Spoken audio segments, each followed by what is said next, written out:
तो mental math class 10th, मैं हूं हरी सर और आप सभी बच्चे देख रहे हैं आपका अपना यूट्यूब चैनल चलो कदम बढ़ाए। आज हम करने वाले हैं बच्चों चैप्टर नंबर 4 क्वाड्रेटिक इक्वेशन। हालांकि वीडियो मैंने पहले से अपलोड की हुई है लेकिन कुछ व्यूवर्स को मिलती नहीं है, तो मैं कई बार कहता हूं कि आप ना चैनल पर जाकर वहां पर वीडियोज या प्लेलिस्ट के बटन को जब क्लिक करेंगे तो आपको वीडियोज, और मैं तो कहता हूं प्लेलिस्ट के बटन को क्लिक कीजिए तो आपको वीडियो मिल जाएंगी। लेकिन कोई बात नहीं, मैं आज फिर इसको चैप्टर नंबर 4 क्वाड्रेटिक इक्वेशन का फर्स्ट पार्ट आज अपलोड करने जा रहा हूँ। आइए करना शुरू करते हैं और देखते हैं क्वेश्चन नंबर फर्स्ट क्या कहता है। तो आज हम करने वाले हैं mental math class 10th chapter 5 arithmetic progression का फर्स्ट पार्ट आज करने वाले हैं। हालांकि ये वीडियो मैंने पहले से अपलोड की हुई है लेकिन व्यूवर्स को मिल नहीं रही है। मैंने कई बार कहा है कि अगर आपको वीडियो ना मिले तो आप मेरे चैनल पर जाकर वहां से आप वीडियोज या प्लेलिस्ट के बटन पर जब आप क्लिक करेंगे तो सर्च करके आप इसको फाइंड आउट कर सकते हैं, लेकिन कुछ बच्चे नहीं करते हैं। तो चलो कोई बात नहीं, आज हम करने वाले क्वेश्चन नंबर फर्स्ट। ये देख रहे हैं आपके सामने है क्वेश्चन नंबर फर्स्ट क्या कहता है। आइए करना शुरू करते हैं। तो क्वेश्चन नंबर फर्स्ट कहता है बच्चों, find the discriminant of the equation. ठीक है, डी आपको फाइंड आउट करना है। डी की फुल फॉर्म होते हैं डिस्क्रिमिनेंट। ठीक है, और डी कैसे फाइंड आउट करते हैं, तो डी फाइंड आउट करते हैं बी स्क्वेयर माइनस 4ac। ये फॉर्मूला होता है बच्चों डी फाइंड आउट करने का। तो आपको करना क्या है, यहाँ पर देखिए ये हम जो फर्स्ट पार्ट है इसे ए, सेकंड पार्ट को बी और थर्ड पार्ट को सी। ठीक है, एक्स को इसमें आपको नहीं लेना है। ठीक है, सिर्फ वेरिएबल जो है वो आपको नहीं लेनी है।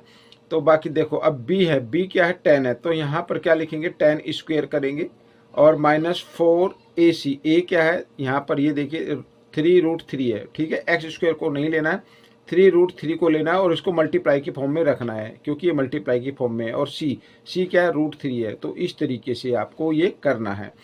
तो 10 का स्क्वायर होता है बच्चों 100 होता है। 10 को 2 टाइम्स मल्टीप्लाई करें तो 100 आता है और माइनस। ठीक है, यहाँ पर आप देखिए √3 को √3 से मल्टीप्लाई करेंगे तो 3 हो जाएगा। 3 को 3 से करते 9, 9 4 जा 36 हो गया। और जब 100 में से 36 माइनस करेंगे तो 64 आपका आंसर आ जाएगा। This is the answer. ठीक है, तो इस तरीके से आपको क्वेश्चन सॉल्व करने हैं। क्वेश्चन नंबर सेकंड क्या कहता है, आइए देखते हैं। क्वेश्चन नंबर सेकंड ये रहा आपके सामने। तो कहता है if the sum of root of the equation, ये इक्वेशन है, is equal to half of their product. ठीक है, तो फाइंड के, तो के की वैल्यू हमें फाइंड आउट करनी है। तो सम है, तो सम कैसे होता है, सम होता है माइनस बी बाई ए। ठीक है, और यहाँ पर बी क्या होगा, मैं एक बार इक्वेशन लिख लेता हूँ।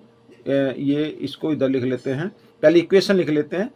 एक्स स्क्वेयर माइनस के प्लस 6x और प्लस यहाँ पर 2 और 2k minus 3 is equal to 0। यहाँ पर अगर a का अगर हम बात करें तो x स्क्वेयर का कोफिशिएंट 1 है, तो a अगर देखा जाए तो 1 ही रहेगा। और b का कोफिशिएंट यहाँ पर जो x है, x का कोफिशिएंट वो b है। यहाँ पर मान लीजिए b के इक्वल आएगा, तो माइनस का साइन अगर आप लेना चाहे तो ले सकते हैं इस तरीके से, k प्लस 6। और c आपका है यहाँ पर ये पूरा, तो चाहे तो इसको मल्टीप्लाई भी कर ले, 2 2 जा 4 यानी 4k हो जाएगा और 2 3 जा 6 हो जाएगा। ठीक है, इस तरीके से। तो यहाँ पर ABC हमने निकाल लिया है। अब सम ऑफ रूट्स क्या होता है, sum of roots, sum of roots है आपका माइनस बी बाई ए। ये फॉर्मूला होता है बच्चों। ठीक है, b अब आप देख ही रहे हैं क्या है। और product of root, product of root, product of root क्या होगा, c बाई ए होगा। ठीक है, c की वैल्यू आपके सामने, a की वैल्यू भी आपके सामने और b की वैल्यू भी आपके सामने। आइए करना शुरू करते हैं according to question. According to question क्या कहता है, ठीक है, एक बार फिर रीड कर लेते हैं। Sum of root of the equation, ये इक्वेशन है, इज इक्वल, इक्वल है यानी जो सम ऑफ रूट है मैं आपके सामने लिखना चाहता हूँ। माइनस बी बाई ए होता है ना सम ऑफ रूट, तो माइनस और minus B by A. B क्या है आपके सामने, के प्लस 6 है ये। ठीक है, ये आप चाहे तो आप ये इस तरीके से लिख सकते हैं और माइनस का साइन आपको इधर लगा लेना है। और ए क्या है 1 है तो 1 लिख लीजिए। ठीक है, आगे कहता है इज इक्वल, इक्वल है तो इक्वल का साइन लगा लेते हैं, यहाँ पर इक्वल का साइन लगा लेते हैं।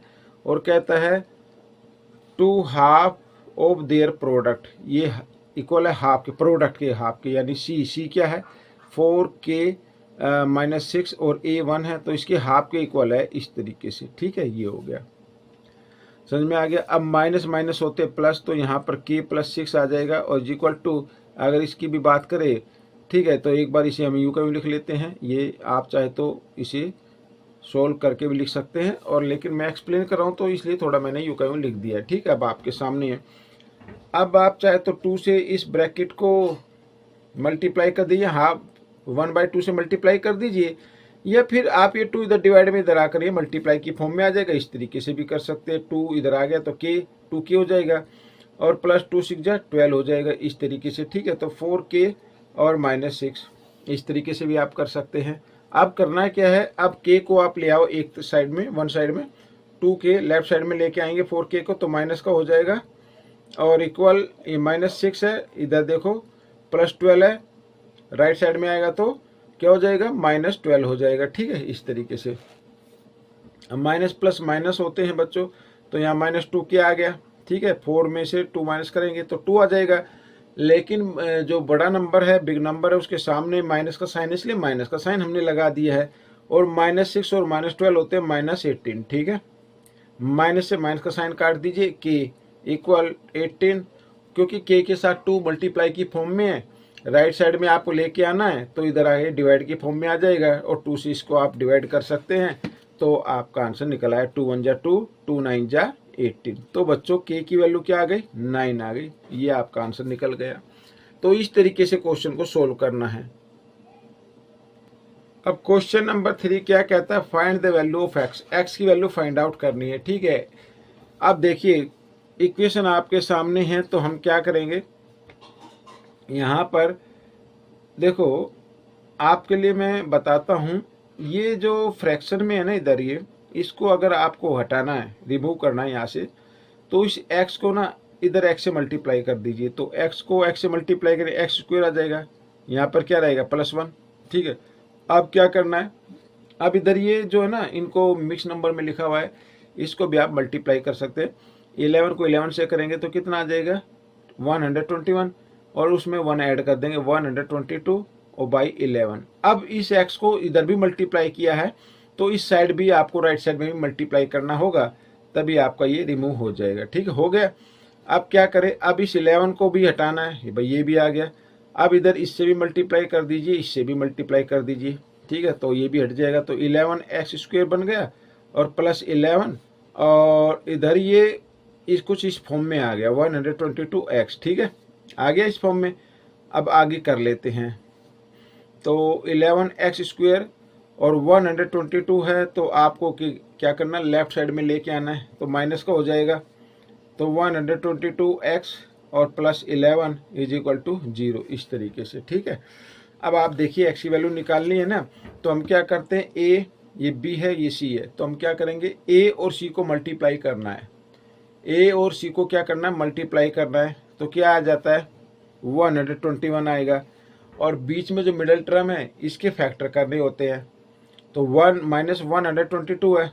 ठीक है, इसके फैक्टर करेंगे, लेकिन अगर यहाँ पर देखिए ये भी प्लस का, ये भी प्लस का है, तो ऐसे 2 नंबर फाइंड आउट करने हैं जिनको प्लस करे तो 122 आए, और मल्टीप्लाई करे तो 121 आए, तो वो क्या होगा 121x, और इसको मल्टीप्लाई करे तो यहाँ पर 1x आ जाएगा, तो आ जाएगा आपका 121x² बन जाएगा मल्टीप्लाई करने पर।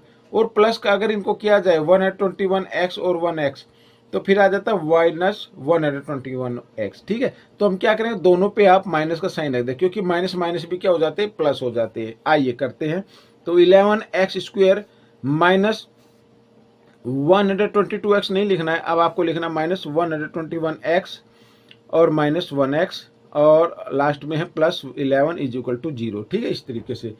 अब यहाँ पर पेयर का ग्रुप बना लीजिए ऐसे। अब इस फर्स्ट पेयर में देखो आपके लिए कॉमन नंबर क्या है, 11 भी है, क्योंकि 11 की टेबल में 11 भी आता है और 121 भी आता है, और साथ में x भी हम इसमें से कॉमन ले लेंगे, तो यहाँ पर बच गया x और माइनस, और अगर इसको हम देखिए 11 की टेबल में 121 कहाँ पे आया, तो 11 पे ही आएगा, या फिर आप इसको इसे डिवाइड करेंगे तो पता चल जाएगा कि ये कहाँ पर आता है। अगर इसको डिवाइड किया जाए, क्योंकि कॉमन लिया ना तो डिवाइड करके ही आएगा, ठीक है ना। तो ये आएगा बच्चों यहाँ पर, अगर हमने इसको लिया है तो कितना आ जाएगा, इधर 11 आ जाएगा, ठीक है ना, इस तरीके से। अब माइनस का साइन यहाँ पर ले लें, और इन दोनों में देख रहे हैं तो कॉमन कोई नंबर नहीं है, तो यहाँ पर 1x यानी 1 लिख सकते हैं, x नहीं लिखना है क्योंकि x इधर नहीं है, तो -1 ही लिखेंगे, और इधर ये x बच गया और माइनस प्लस माइनस हो गया, इस तरीके से इज इक्वल टू 0, ठीक है। तो अब आपको क्या करना है, 11x - 1 और साथ में x - 11 ऐसे, तो ये आपका यहाँ पर हमने फैक्टर निकाल लिया। अब x की वैल्यू निकाल ले तो इसको भी 0 के इक्वल रख देते हैं, इधर निकाल लेते हैं x। अब देखो -1 है, अगर राइट साइड में लेके आएंगे तो +1 बन जाएगा, और 11 क्या मल्टीप्लाई की फॉर्म में इधर आकर डिवाइड की फॉर्म में आ जाएगा। एक तो ये हो गया, और दूसरा क्या होगा, -11 इधर आकर ये +11 बन जाएगा। तो ये आपका आंसर आ गया, x की वैल्यू निकल गई, ठीक है ना।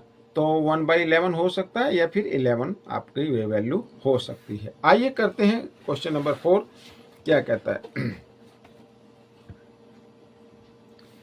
अब इक्वेशन आपके सामने, इधर ये इक्वेशन आपके सामने है। देन फाइंड के की वैल्यू फाइंड आउट करनी है। तो आपको क्या करना है, सबसे पहले आपको इसके फिर फैक्टर करने हैं, ठीक है ना। आइए करना शुरू करते हैं। तो देखो मैं लिख लेता हूँ इधर पहले x² - x - 56, ठीक है, ये a और ये b और ये c, ठीक है। अब a और c को यानी फर्स्ट टर्म और लास्ट टर्म के अगर हम मल्टीप्लाई करें तो क्या आएगा, -56x² आ जाएगा। और मिडल टर्म में देखा कि माइनस क्या है, -1x है, 1x ही है, तो ना 1 लिखने की जरूरत नहीं होती 1 में। तो ऐसे फैक्टर आपको फाइंड आउट करने हैं। मल्टीप्लाई करें तो 56 आए माइनस का, और उनको क्योंकि एक नंबर माइनस का एक प्लस का है, और माइनस प्लस क्या होते हैं, माइनस होते हैं। माइनस करें तो 1 आए, और मल्टीप्लाई करें तो 56 आए, ठीक है। वो होंगे क्या, 8 और 7 होंगे, क्या होंगे, 8 और 7 होंगे, 8 और 7।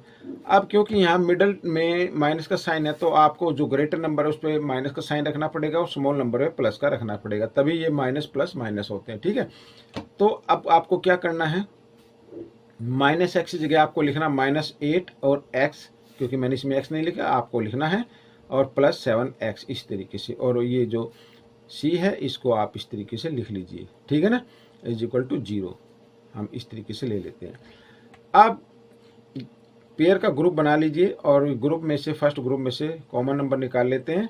तो यहाँ पर x - 8 ये आ गया, और प्लस में से 7 की टेबल में 7 भी आएगा, 56 भी आएगा, 7 आ गया बाहर। तो x - 7 8 जा 56 इज इक्वल टू 0, ठीक है। तो x +7, एक तो जो ब्रैकेट से बाहर नंबर लिखा है उसको लिख लीजिए, दोनों ब्रैकेट में से एक 1 ब्रैकेट को आप लिख सकते हैं इस तरीके से, इज इक्वल टू 0, ठीक है। अब क्योंकि ये इक्वेशन इस इक्वेशन के इक्वल है, तो हम लिख सकते हैं x यहाँ पर x + 7 और x - 8 ये किसके इक्वल है, x + k और x + 7 के इक्वल है। तो यहाँ पर x + 7 देख रहे हैं, ये तो इक्वल है, इनको तो आप कर दीजिए कैंसिल। अब ये इक्वल नहीं है, तो हम इन्हीं से k की वैल्यू आपको निकालनी पड़ेगी, ठीक है। क्या निकालनी पड़ेगी, सॉरी यहाँ पर क्या है, हाँ k की वैल्यू निकालनी पड़ेगी। अब देखियो अब x के इक्वल आ रहा है, ठीक है, तो k के इक्वल क्या आएगा, k के इक्वल आएगा -8, दिस इज द आंसर। इस तरीके से आपको ये क्वेश्चन करना है, समझ में आ गया। तो आइए अब हम करते हैं क्वेश्चन नंबर 5, ये रहा आपके सामने। देखो क्या कहता है, find the value of k for which of the quadratic equation, ये इक्वेशन दी हुई है, हैज इक्वल रूट, जिसके रूट क्या हो, इक्वल हो या रियल हो। तो आपको क्या करना पड़ेगा, आपको करना पड़ेगा b² - 4ac का फॉर्मूला आपको लगाना है, ये फॉर्मूला आपको अप्लाई करना है, तो आपका आंसर आ जाएगा। अब b क्या है आपके सामने, b है बच्चों, यहाँ पर मेरे को लगता है कि हम सबसे पहले इसको मल्टीप्लाई कर लेनी चाहिए, कि यू का रहेगा, और x को x से मल्टीप्लाई करेंगे तो x² बन गया, और माइनस यहाँ पर k x की मल्टीप्लाई 3 से करेंगे तो 3kx बन जाएगा, और +9 इज इक्वल टू 0। तो हमने पहले इक्वेशन को इसमें कन्वर्ट कर लिया है, मीन्स चेंज कर लिया है, ठीक है। क्योंकि कुछ क्वेश्चन इस तरीके से दिए होते हैं कि आप बच्चे कंफ्यूज हो जाए। वो माइंड का लेवल देखते हैं कि बच्चे का माइंड कितना है। मैंने कई बार कहा कि देखो ये इस टाइप के क्वेश्चन, अब आप कहेंगे सर ये इस टाइप के क्वेश्चन जीवन में तो कुछ काम आने वाले नहीं है, लेकिन मैं आपको बताता हूँ इस टाइप के जो क्वेश्चन होते हैं आपका माइंड को शार्प करने के लिए दिए होते हैं। ठीक है, आइए करते हैं आगे। अब ये ए है, बी है और ये सी है, तो बी स्क्वेयर यानी -3k²। ठीक है, -4ac, 4a क्या है, k है, और c क्या है, यहाँ पर 9 है, तो बट ब्रैकेट में हम इसको इस तरीके से रख देते हैं। 3 को 2 टाइम्स मल्टीप्लाई करेंगे 9, ठीक है, 9k² बन गया। भाई 3 को 2 टाइम्स मल्टीप्लाई करें तो +9 बन जाएगा, और k को 2 टाइम्स मल्टीप्लाई करें k² बन जाएगा, -4 9 जा 36 k = 0। अब आपको क्या करना है, इसमें से कॉमन ले लीजिए, 9k कॉमन आ गया, यहाँ पर बच गया k, और -9 के टेबल कहाँ पे आएगा, 4 पे आएगा। लिख सकते हैं इस तरीके से। अब इधर अगर इस k की वैल्यू निकाले तो वो तो 0 आएगी। अगर हम निकालें यहाँ पर 0, ये 9 इधर मल्टीप्लाई के फॉर्म में इधर आकर डिवाइड में आ जाएगा, तो 0 को 9 से डिवाइड करें तो 0 ही आएगा। ठीक है, तो इसको छोड़ दीजिए या लिख भी सकते हैं आप। और सेकेंडली हम यहाँ पर देखें तो k -4 ये भी 0 के इक्वल है, तो इधर अगर हम देखें तो k की वैल्यू क्या निकल के आएगी, -4 को राइट साइड में ले आए तो +4 हो जाएगा। तो this is the answer, this is the answer. ये आपकी k की वैल्यू निकल कर आ गई है। तो ये क्वेश्चन सोल्व हो गया है। आपको ये वीडियो कैसी लगी, फर्स्ट पार्ट है, तो आप मुझे ज़रूर कमेंट्स लिखना कौन से चैप्टर पर वीडियो बनानी है, ये भी आप मुझे कमेंट्स में लिख सकते हैं। मिलेंगे नेक्स्ट पार्ट में, टिल देन थैंक यू।